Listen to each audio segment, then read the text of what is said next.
নমস্কাৰ এই মুহূৰ্তত আহি পৰিছে সন্ধিয়াৰ কেইবাটাও গুৰুত্বপূৰ্ণ খবৰ আজি ২৬ মে অসমৰ লগতে ভাৰতৰ বিভিন্ন প্ৰান্তৰ পৰা সন্ধিয়াৰ কেইবাটাও খবৰ একেলগে যুগুতোৱা হৈছে এই মুহূৰ্তত জনাইছো এটা গুৰুত্বপূৰ্ণ খবৰ গৰুক ৰাষ্ট্ৰীয় পশু হিচাপে ঘোষণা কৰক বায়োমেট্ৰিক আৰু আধাৰ কাৰ্ডৰ ব্যৱস্থা কৰক গৰু এই দাবী উত্থাপন কৰিছে আমচুৱে ব্ৰেকিং নিউজ এই মুহূৰ্তত জনাইছো গৰুক ৰাষ্ট্ৰীয় পশু হিচাপে ঘোষণা কৰক ৰাজ্যিক পশু হিচাপে ঘোষণাৰ দাবী জনাইছে আমচুৱে লগতে গৰুৰ বাবেও আধাৰ কাৰ্ডৰ ব্যৱস্থা কৰাৰ দাবী জনাইছে আমচুৱে প্ৰথমত হৈছে ইউচিচি সংশোধনৰ প্ৰয়োজন আছে ইছলামিক সমাজৰ মতে লৰাই যি পাব তাৰ আধা অংশহে ছোৱালীয়ে লাভ কৰিব বিধেয়কখনত সমান দৃষ্টি দিয়া হৈছে তাৰ বিৰোধিতা ইছলাম সমাজত কৰিবই বিদৰে মন্তব্য ৱাজেদ আলী চৌধুৰী কৈছে যে ইউচিচিৰ সংশোধনৰ প্ৰয়োজন আছে ইছলামিক সমাজৰ মতে লৰাই যি পাব তাৰ আধা অংশহে ছোৱালীয়ে লাভ কৰিব বিধেয়কখনত সমান দৃষ্টি দিয়া হৈছে তাৰ বিৰোধিতা ইছলাম সমাজত কৰিবই বুলি মন্তব্য কৰিছে এগৰাকী ৱাজেদ আলী চৌধুৰীয়ে আন এটা খবৰ হৈছে হিন্দু সনাতনী লোকৰ চেতনাক সন্মান জনাই গৰুক কুৰবানী নকৰিব বহু ৰাইজে এই সিদ্ধান্ত লৈছে বিকল্প যেতিয়া আছে এই সিদ্ধান্ত নোলোৱা সকলে বিৰত থাকিলে ভৱিষ্যতে অবিশ্বাসৰ পৰা আঁতৰত থাকিব পাৰিম বিধানসভাৰ পৰা মুছলমান সমাজলৈ এই আহ্বান জনাইছে মুখ্যমন্ত্ৰী হিমন্ত বিশ্ব শৰ্মাই সদনৰ মজিয়াৰ পৰা মুখ্যমন্ত্ৰীগৰাকীয়ে কৈছে যে জীৱনত আটাইতকৈ ডাঙৰ শত্ৰু হৈছে অহংকাৰ বিধায়ক হৈ কাপোৰ সলনি হ'ল খোৱাৰ ব্যৱস্থাৰ পৰিৱৰ্তন হ'ব তেতিয়াৰ পৰাই পতন হ'ব মন্তব্য কৰিছে মুখ্যমন্ত্ৰীগৰাকীয়ে পৰৱৰ্তী খবৰ কেৱল কুৰবানীৰ সময়তেই কিয় গো সুৰক্ষা আইনৰ কথা আহে সমগ্ৰ বিশ্বতেই প্ৰকৃত অৰ্থৰ গো সুৰক্ষা হ'ব লাগে ঈদৰ নামাজ পঢ়িবলৈ কিয় ডিচিৰ পাৰ্মিশ্যন ল'ব লাগে এই প্ৰশ্ন উত্থাপন কৰিছে আমচুৱে কৈছে যে কেৱল কুৰবানীৰ সময়তহে কিয় গো সুৰক্ষা আইনৰ কথা আহে সমগ্ৰ বিশ্বতেই প্ৰকৃত অৰ্থৰ গো সুৰক্ষা হ'ব লাগে বুলি প্ৰশ্ন আমচুৰ পৰৱৰ্তী খবৰ সদনত মুখ্যমন্ত্ৰী ডক্টৰ হিমন্ত বিশ্ব শৰ্মাৰ মন্তব্য মই কংগ্ৰেছক কৈছিলো আমাক যদি ৰখাব পাৰে আমাক ৰখাই লওক আৰু যদি ৰখাব নোৱাৰে আমি ইউচিচি লৈ আহিম আৰু আজি আমাক ৰখাব নোৱাৰিলে বাবেই আমি ইউচিচি লৈ আহিলো সদনৰ মজিয়াত এইদৰে মন্তব্য কৰিছে ৰাজ্যৰ মুখ্যমন্ত্ৰী হিমন্ত বিশ্ব শৰ্মাই পৰৱৰ্তী খবৰ প্ৰাক্তন মুখ্য নিৰ্বাচন আয়ুক্ত SY কুৰেশ্বীৰ অভিযোগ এছআইআৰত মমতাৰ 50,000 ভোট ডিলিট কৰিলে মমতাৰ 15,000 ভোটত হাৰিল ষ্টেলিনৰ সমষ্টিত 1 লাখ ভোট ডিলিট কৰিলে 8,000 ভোটত হাৰিল আচৰিত কোৰ্টে এইবোৰ নেদেখি প্ৰাক্তন মুখ্য নিৰ্বাচন আয়ুক্ত SY কুৰেশ্বীৰ এই অভিযোগ পৰৱৰ্তী খবৰ বিজেপিক অপেন চেলেঞ্জ কংগ্ৰেছৰ সমষ্টি পুনৰ নিৰ্ধাৰণ নকৰাকৈ মহিলাক দিয়ক সংৰক্ষণ এই মুহূৰ্তত এটা পলিটিকেল ব্ৰেকিং বিজেপি চৰকাৰক অপেন চেলেঞ্জ দিছে এবাৰ কংগ্ৰেছে সমষ্টি পুনৰ নিৰ্ধাৰণ নকৰাকৈ মহিলা সংৰক্ষণ বিল আনক বিজেপিয়ে মহিলাক ডাল হিচাপে ব্যৱহাৰ কৰি সুবিধা ল'ব বিচাৰিছে বিজেপিয়ে এই মুহূৰ্তত অত্যন্ত গুৰুত্বপূৰ্ণ খবৰ 2023 চনতে গৃহীত হোৱা মহিলা বিধেয়ক কিয় কাৰ্যকৰী নহল কংগ্ৰেছ দলে মহিলাক সৰ্বোচ্চ আসন দিছে কংগ্ৰেছ দিলেই ভাৰতৰ প্ৰথম মহিলা ৰাষ্ট্ৰপতি পাতিছে কংগ্ৰেছে ইন্দিৰা গান্ধীক ভাৰতৰ প্ৰথম মহিলা প্ৰধানমন্ত্ৰী পাতিছে প্ৰথম মহিলা মুখ্যমন্ত্ৰী লোকসভাৰ প্ৰথম মহিলা অধ্যক্ষ সকলো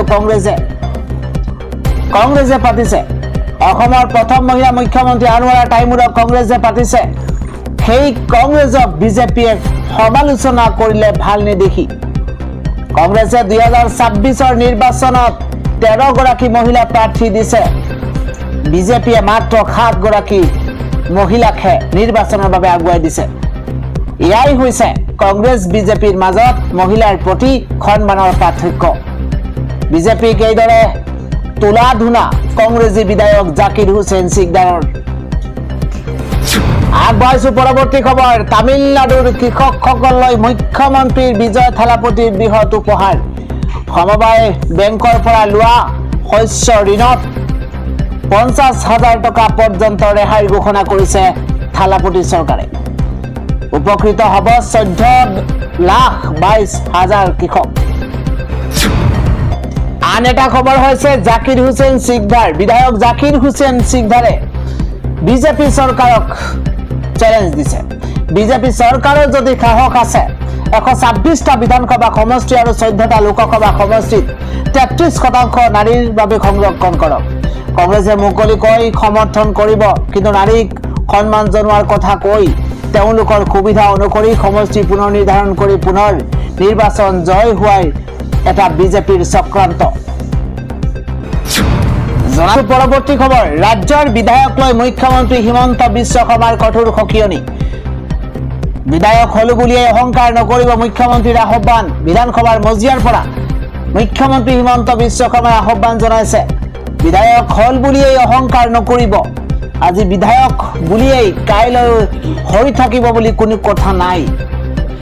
এমপি হৈ অহংকাৰ কৰাৰ কাৰণে যোৰহাটত এজনক ৰাইজে হেৰুৱালে। দৰ্পচূৰ্ণ অহংকাৰ পৰিত্যাগ কৰিলেহে বাৰে বাৰে বিধায়ক হ'ব পাৰিব। মোৰ অহংকাৰ হলেও আপোনালোকে দেখুৱাই দিব। অহংকাৰী বিধায়কক কেতিয়াও ৰাইজে প্ৰশ্ৰয় নিদিয়ে। পিএ OSTক লৈ সাৱধান হওক ৰাজ্যৰ বিধায়কসকল। বছৰে বছৰে বিধায়কে সলনি কৰক পিএ OSD। পিএ OSDৰ ওপৰতে কেৱল নিৰ্ভৰশীল হৈ নাথাকিব বিধায়কসকল। বিধায়ক হল বুলি অহংকাৰ নকৰিব বুলি আহ্বান জনাইছে মুখ্যমন্ত্ৰী হিমন্ত বিশ্ব শৰ্মাই। জনাইছো পৰৱৰ্তী খবৰ। আমেৰিকা আৰু ইৰাণৰ যুদ্ধই ভাৰতৰ বৈদেশিক মুদ্ৰাৰ ভাণ্ডাৰ দিনক দিনে হ্ৰাস কৰি লৈ গৈছে আৰু আমি নিশ্চিতভাৱে এক বিপদজনক পৰিৱেশ লৈ আগবাঢ়িছো। যদি ইৰাণ আমেৰিকাৰ যুদ্ধ শেষ নহয় তাৰ প্ৰভাৱৰ পৰা ভাৰতো মুক্ত হৈ থাকিব নোৱাৰে। এই মন্তব্য মুখ্যমন্ত্ৰী হিমন্ত বিশ্ব শৰ্মাৰ। পৰৱৰ্তী খবৰ। জুবিন গাৰ্গৰ নাম লৈ অসমত মুখ্যমন্ত্ৰী হ'বলৈ আহে বাংলাদেশৰ পৰা গায়ক অনা ৰাজনীতিকে জুবিনক সমৰ্থন কৰে। এটা ব্ৰেকিং এই মুহূৰ্তত জনাইছো। জুবিন গাৰ্গক লৈ ৰাজনীতি কৰা সকলে আগতে নিৰ্মমভাৱে সমালোচনা কৰিছিল। সেই সময়ত ব্যক্তিগতভাৱে মই জুবিনৰ কাষত থিয় হৈছিলো। জুবিন ৰাষ্ট্ৰৰ সম্পদ, জুবিনক সমালোচনা নকৰিব বুলি কৈছিলো। নিৰ্বাচনৰ আগত জুবিনক লৈ দুখন সমাজ সৃষ্টি হৈছিল। এখন জুবিনক জীৱনত সন্মান কৰা, আনখন মৃত্যুৰ পাছত ব্যৱহাৰ কৰা। জুবিনক নিজৰ সমষ্টিলৈ এবাৰো আমন্ত্ৰণ নকৰা সকল ৰাতিতেই সমৰ্থক হৈ পৰিল। বাংলাদেশৰ পৰা গায়ক অনা ৰাজনীতিকে ৰাতিতেই জুবিনক সমৰ্থন কৰিলে। বৰপেটাৰ বহু অঞ্চলত 30 বছৰে জুবিন গাৰ্গক মাতি পোৱা নাই। মৃত্যুৰ পাছত বাছে বাছে মানুহ জুবিন ক্ষেত্ৰলৈ আহিল। আমি মায়াবিনী পিছুৱাই গলো, দয়াবিনী আগুৱাই গল। নিৰ্বাচনৰ পাছত এতিয়া কোনো নাইকিয়া হৈ গল। নিৰ্বাচনত অসমৰ ৰাইজে জুবিনক লৈ কৰা ৰাজনীতিৰ উত্তৰ দিলে মুখ্যমন্ত্ৰী হিমন্ত বিশ্ব শৰ্মাই। জুবিনৰ নাম লৈ অসমত মুখ্যমন্ত্ৰী হ'বলৈ আহে। এইদৰে জুবিন প্ৰসংগত সদনত বিৰোধীক তোলা দুনা মুখ্যমন্ত্ৰী হিমন্ত বিশ্ব শৰ্মাৰ। পৰৱৰ্তী খবৰ। সদনত মুখ্যমন্ত্ৰী হিমন্ত বিশ্ব শৰ্মাৰ মন্তব্য। তেওঁ কৈছে সদনৰ মজিয়াত যে নিৰ্বাচনে আমাক দুটা মেছেজ শিকাই থৈ গল। পৰিয়ালক লৈ ৰাজনীতি নহয়, কিবা আছে আদালতত যোৱা, যি আছে সমাধান কৰা। অসমৰ জাতীয় জীৱনৰ সিংহ পুৰুষক লৈ ৰাজনীতি নহয়। সদনত মুখ্যমন্ত্ৰী হিমন্ত বিশ্ব শৰ্মাই এইদৰে মন্তব্য কৰা পৰিলক্ষিত হৈছে। ইফালে সদনত মুখ্যমন্ত্ৰীগৰাকীয়ে কৈছে 2006 চনৰ 2006 চনত প্ৰসূতিৰ মৃত্যুৰ হাৰ 1 লাখৰ বিপৰীতে অসমত 480 আছিল। মই দীৰ্ঘদিন স্বাস্থ্য দপ্তৰৰ দায়িত্বত আছিলোঁ। আজি অসমত প্ৰসূতিৰ মৃত্যুৰ হাৰ 84 লৈ হ্ৰাস পাইছে। অসমৰ মুছলমান সমাজক ধন্যবাদ। মুখ্যমন্ত্ৰীগৰাকীৰ মন্তব্য, ঈদত গৰুৰ কুৰবানী দিয়াৰ সিদ্ধান্ত লোৱাৰ বাবে মুছলমান সমাজক ধন্যবাদ জনাইছে মুখ্যমন্ত্ৰী হিমন্ত বিশ্ব শৰ্মাই। আশা কৰোঁ যিসকলে এই পৰ্যন্ত সিদ্ধান্ত লোৱা নাই তেওঁলোকেও গৰুৰ কুৰবানী নিদিয়াৰ সিদ্ধান্ত ল'ব। এই মন্তব্য মুখ্যমন্ত্ৰী হিমন্ত বিশ্ব শৰ্মাৰ। মুছলমান সমাজক সদনৰ পৰাই ধন্যবাদ জনাইছে মুখ্যমন্ত্ৰীগৰাকীয়ে। ঈদত গৰুৰ কুৰবানী নিদিয়ে অসমৰ মুছলমানে। মুছলমান সমাজক সদনৰ পৰাই ধন্যবাদ জ্ঞাপন কৰিছে মুখ্যমন্ত্ৰীয়ে। যিসমূহে বৰ্তমানলৈকে এই সিদ্ধান্ত লোৱা নাই, এতিয়ালৈকে যিসকলে সিদ্ধান্ত লোৱা নাই, এতিয়া লোৱাৰ আহ্বান জনাইছে মুখ্যমন্ত্ৰীগৰাকীয়ে। 5 বছৰ পূৰ্বে অসমত গো হত্যা বন্ধৰ আইন আনিছিলোঁ। মই বিশ্বাস কৰিছিলোঁ কুৰবানীৰ বাবে গৰুৰ প্ৰয়োজন নহয়। কোনো ইছলামৰ ধৰ্ম গ্ৰন্থত গৰুকে কুৰবানী দিব লাগে বুলি নিয়ম নাই। বিশ্বাস কৰিছিলোঁ মুছলমানে এদিন গৰুৰ কুৰবানীৰ পৰা বিৰত থাকিব। আজি গৌৰৱেৰে কওঁ, হিন্দুক সন্মান জনাই মুছলমান সমাজে সিদ্ধান্ত লৈছে এতিয়া গৰু কুৰবানী নিদিয়ে।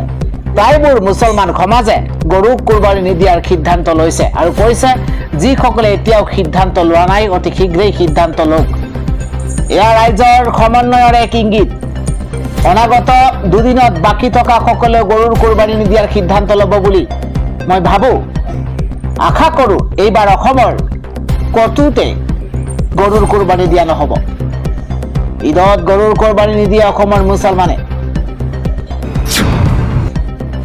জনাইছো পৰৱৰ্তী খবৰ।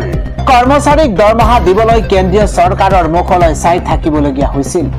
যোৱা 5 বছৰত অসমৰ GDP 4 লাখৰ পৰা 8 লাখলৈ বৃদ্ধি হৈছে।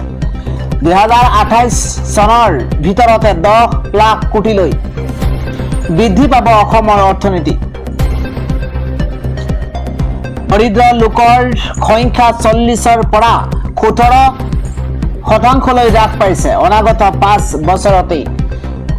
বছৰৰ ভিতৰত অসমত দৰিদ্ৰৰ সংখ্যা 2ৰ পৰা 3% হ্ৰাস পাব বুলি বিধানসভাৰ মজিয়াত আজি এই তথ্য দাঙি ধৰিছে ৰাজ্যৰ মুখ্যমন্ত্ৰী হিমন্ত বিশ্ব শৰ্মাই। পৰৱৰ্তী খবৰ আহি গৈছে।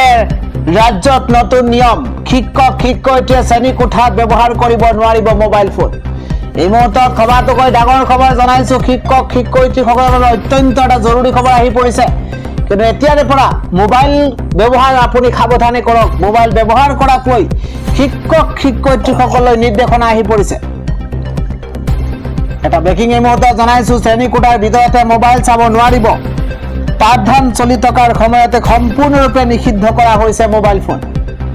জৰুৰী চৰকাৰী নিৰ্দেশ পালনৰ স্বাৰ্থতহে মোবাইল ব্যৱহাৰ কৰিব পাৰিব।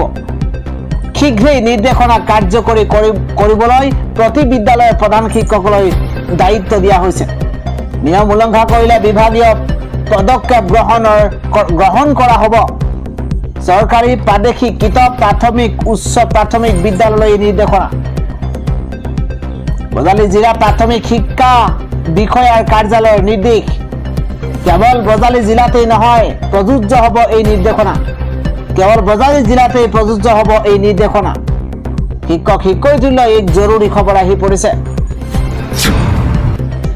জনাইছো পৰৱৰ্তী খবৰ। লিভ ইন ৰিলেশ্যনশ্বিপক লৈ 10টা কঠোৰ নিয়ম আহি পৰিছে। এটা বিগ নিউজ এই মুহূৰ্তত। লিভ ইনত থাকিলে জনাব লাগিব উপপঞ্জীয়কক।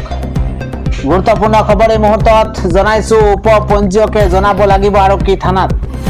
লিভ ইনৰ তথ্য উপপঞ্জীয়কক দিব নোৱাৰিলে পৰিব বিপদত। এটা ব্ৰেকিং নিউজ এই মুহূৰ্তত। লিভ ইন সম্পৰ্কত জন্ম হোৱা সন্তান বৈধ বিবেচিত হ'ব।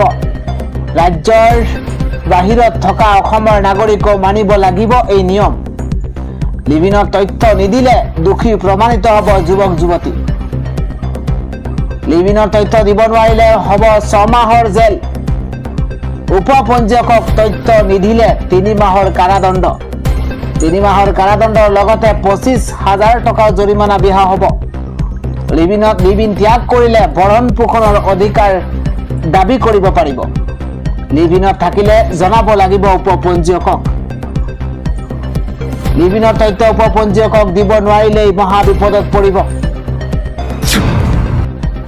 আন এটা খবৰ হৈছে সামাজিক মাধ্যমত এতিয়া পোষ্ট কৰিব নোৱাৰিব শিশুৰ ফটো বা ভিডিঅ'। প্ৰতিখন বিদ্যালয়লৈ এক জাননী অসম আৰক্ষীৰ। এই মুহূৰ্তত এটা নতুন খবৰ জনাইছো, ৰাজ্যৰ প্ৰতিখন বিদ্যালয়লৈ জাননী জাৰি কৰিছে অসম আৰক্ষীয়ে। প্ৰতিখন বিদ্যালয়ে মানিব লাগিব এই পৰামৰ্শ। এটা গুৰুত্বপূৰ্ণ খবৰ, সামাজিক মাধ্যমত শিশুৰ ফটো বা ভিডিঅ' পোষ্ট কৰিব নোৱাৰিব। মুখমণ্ডল ব্লাৰ কৰি দিব লাগিব ফটো। শিশুৰ সম্পূৰ্ণ নাম শ্বেয়াৰ কৰিব নোৱাৰিব। পৰিচয় পত্ৰ, ফোন নম্বৰ, শ্ৰেণীৰ সবিশেষো কৰিব নোৱাৰিব শ্বেয়াৰ। শিশুৰ পিতৃ মাতৃক কোনো ধৰণৰ পোষ্ট টেগ কৰাৰ পৰা বিৰত থাকিবলৈ আহ্বান জনোৱা হৈছে।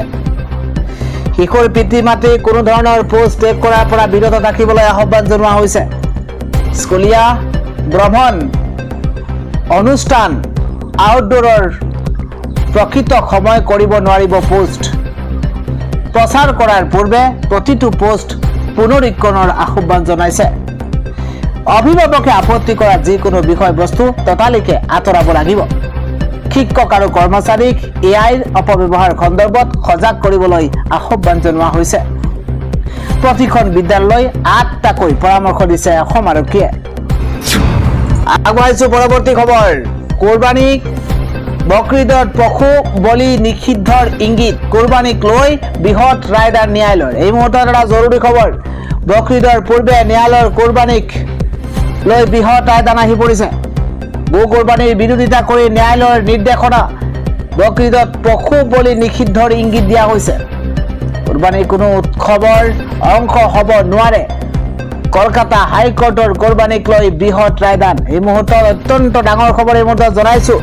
পশ্চিমবংগ চৰকাৰে গো হত্যা নিষিদ্ধ কৰিবৰ বাবে ন্যায়ালয়ত জনাইছিল আবেদন, আৰু বংগ চৰকাৰৰ সিদ্ধান্তক প্ৰত্যাহ্বান জনাই বিৰোধী পক্ষই কৰিছিল আবেদন। গো কোৰবানী সমৰ্থকৰ আবেদন খাৰিজ কৰিছে ন্যায়ালয়ে। আগবাঢ়িছো পৰৱৰ্তী খবৰ। আজি IPLৰ প্ৰথম কোৱালিফায়াৰ মেচ সন্মুখ সমৰত নামিব RCB বনাম গুজৰাট টাইটান্স। এই মুহূৰ্তত দিনটোৰ সবাতোকৈ ডাঙৰ খবৰ। আজি IPLৰ প্ৰথম কোৱালিফায়াৰ মেচ। কাৰ ভাগ্য ফুৰিব? সন্মুখ সমৰত নামিব RCB versus GD। Dharamshala cricket ষ্টেডিয়ামত অনুষ্ঠিত হ'ব এই হাই ভল্টেজ মেচ।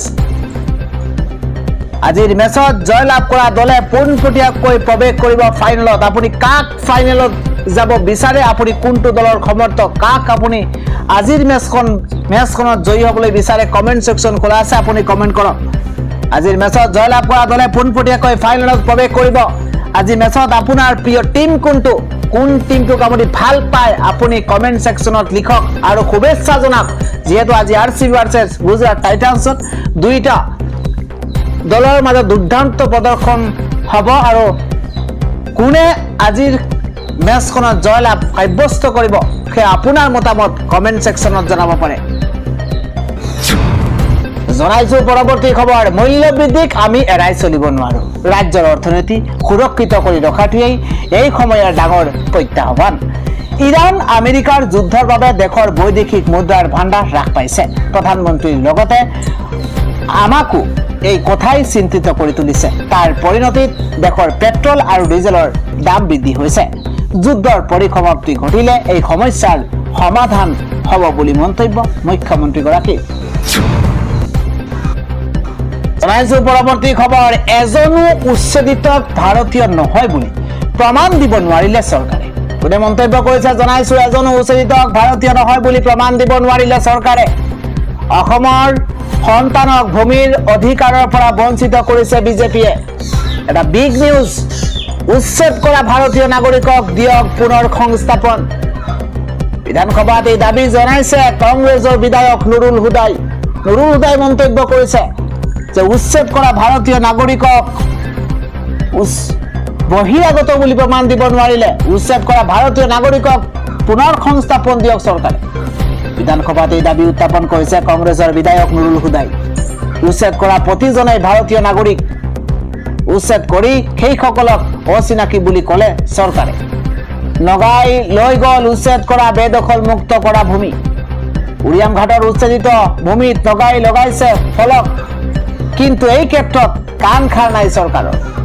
এজনো উচ্ছেদিতক ভাৰতীয় নহয় বুলি প্ৰমাণ দিব নোৱাৰিলে চৰকাৰে। অসমৰ সন্তানক ভূমিৰ অধিকাৰৰ পৰা বঞ্চিত কৰিছে বিজেপিয়ে।